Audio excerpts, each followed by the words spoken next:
ದಕ್ಷಿಣ ಭಾರತದಲ್ಲಿ ಅತ್ಯಂತ ವಿಶೇಷವಾದ ಮಂಗಳೂರಿನ ಕದ್ರಿ ಜೋಗಿ ಮಠದಲ್ಲಿ ಸಂಭ್ರಮ ಮನೆ ಮಾಡಿತ್ತು. ಕಾರಣ ಉತ್ತರ ಪ್ರದೇಶದ ಮುಖ್ಯಮಂತ್ರಿ ಯೋಗಿ ಆದಿತ್ಯನಾಥ್ ಕದ್ರಿ ಯೋಗೇಶ್ವರ ಜೋಗಿ ಮಠಕ್ಕೆ ಭೇಟಿ ನೀಡಿದರು. ಹಾಗಾದ್ರೆ ಅಲ್ಲಿ ಏನು ವಿಶೇಷತೆ ಇತ್ತು ಅನ್ನೋದು ನೋಡೋಣ ಈ ವಿಶೇಷ ವರದಿಯಲ್ಲಿ.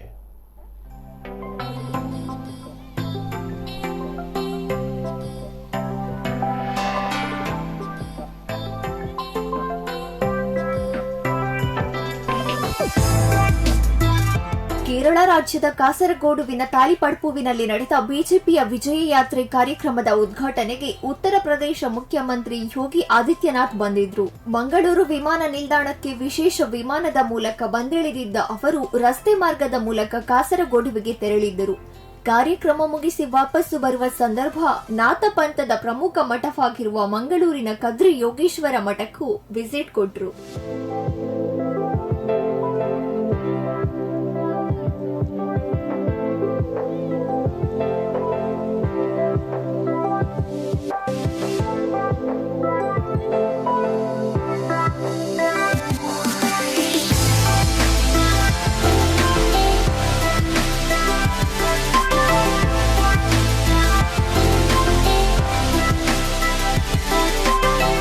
ಕದ್ರಿ ಜೋಗಿ ಮಠಕ್ಕೆ ಭೇಟಿ ನೀಡಿದ ಆದಿತ್ಯನಾಥ್ರನ್ನ ಮಠದ ಪ್ರಮುಖರು ಸ್ವಾಗತಿಸಿದ್ರು. ಬಳಿಕ ಗುರುಮಠದ ಉದ್ಘಾಟನೆ ಕಾರ್ಯಕ್ರಮವನ್ನ ಯೋಗಿ ಆದಿತ್ಯನಾಥ್ ನೆರವೇರಿಸಿದ್ರು. ಮಠದಲ್ಲಿನ ಕಾಳಭೈರವ ದೇವರಿಗೆ ಪೂಜೆ ಸಲ್ಲಿಸಿದ ಅವರು ಬಳಿಕ ಫಲಾಹಾರವನ್ನ ಸೇವಿಸಿದ್ರು. ಇದೇ ಸಂದರ್ಭ ಪೇಜಾವರ ವಿಶ್ವಪ್ರಸನ್ನ ತೀರ್ಥ ಸ್ವಾಮೀಜಿ ಯೋಗಿ ಆದಿತ್ಯನಾಥ್ ಅವರನ್ನ ಭೇಟಿ ಮಾಡಿ ಮಾತುಕತೆ ನಡೆಸಿದ್ರು. ರಾಮ ಮಂದಿರ ನಿಧಿ ಸಂಗ್ರಹ ಕಾರ್ಯದ ಬಗ್ಗೆ ಮಾಹಿತಿ ಹಂಚಿಕೊಂಡರು. ಕದ್ರಿಯ ಈ ಜೋಗಿ ಮಠ ನಾಥ ಪಂಥದ ಪ್ರಮುಖ ಮಠವಾಗಿದ್ದು, ಆದಿತ್ಯನಾಥ್ ನಾಥ ಪಂಥದ ರಾಷ್ಟ್ರೀಯ ಅಧ್ಯಕ್ಷರಾಗಿರೋದ್ರಿಂದ ಕದ್ರಿ ಮಠದ ಪ್ರಮುಖರೊಂದಿಗೂ ಚರ್ಚೆ ನಡೆಸಿದ್ರು.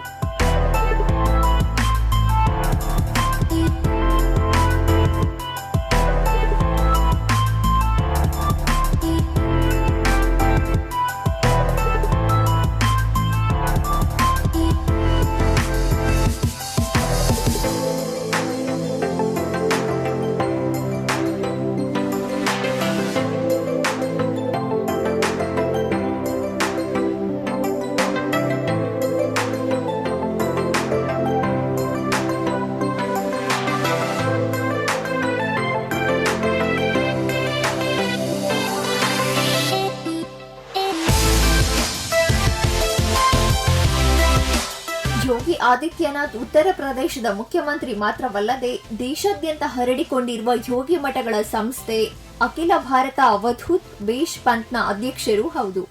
ವಿಶೇಷ ಅಂದ್ರೆ ಸಂಸ್ಥೆಯ ಅಧೀನದ ಯೋಗಿ ಮಠಗಳಿಗೆ ಪೀಠಾಧಿಪತಿಯನ್ನ ಆಯ್ಕೆ ಮಾಡುವ ಅಧಿಕಾರ ಈ ಮಹಾಸಭಾಗಿದೆ. 12 ವರ್ಷಕ್ಕೊಮ್ಮೆ ನಡೆಯುವ ಪೀಠಾಧಿಪತಿಯ ಪಟ್ಟಾಭಿಷೇಕ ಮಹೋತ್ಸವ ಕಳೆದ 2016ರ ಮಾರ್ಚ್ನಲ್ಲಿ ನಡೆದಿತ್ತು. ಯೋಗಿ ಆದಿತ್ಯನಾಥರ ನೇತೃತ್ವದಲ್ಲಿ ಆಧ್ಯಾತ್ಮಿಕ ಅಧಿವೇಶನ ನಡೆದಿತ್ತು. ಹೀಗಾಗಿ ದೇಶದಲ್ಲಿ ಹರಡಿಕೊಂಡಿರುವ 100 ಮಠಗಳಿಗೆ ಇದೇ ಯೋಗಿ ಆದಿತ್ಯನಾಥ್ ಪ್ರಮುಖರು.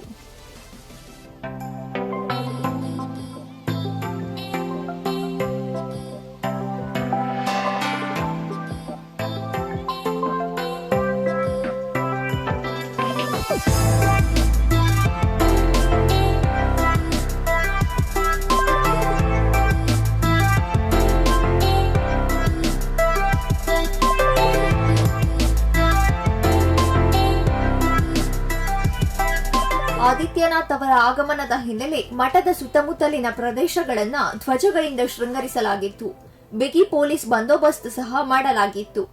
ಒಟ್ಟಿನಲ್ಲಿ ಕಾಸರಗೋಡುವಿಗೆ ಪಕ್ಷ ಬಲವರ್ಧನೆ ಕಾರ್ಯಕ್ರಮಕ್ಕೆ ಬಂದಿದ್ದ ಯೋಗಿ ಆದಿತ್ಯನಾಥ್ ಮಠಕ್ಕೂ ಭೇಟಿ ನೀಡಿರುವುದು ಭಕ್ತರ ಸಂತೋಷಕ್ಕೂ ಕಾರಣವಾಗಿತ್ತು.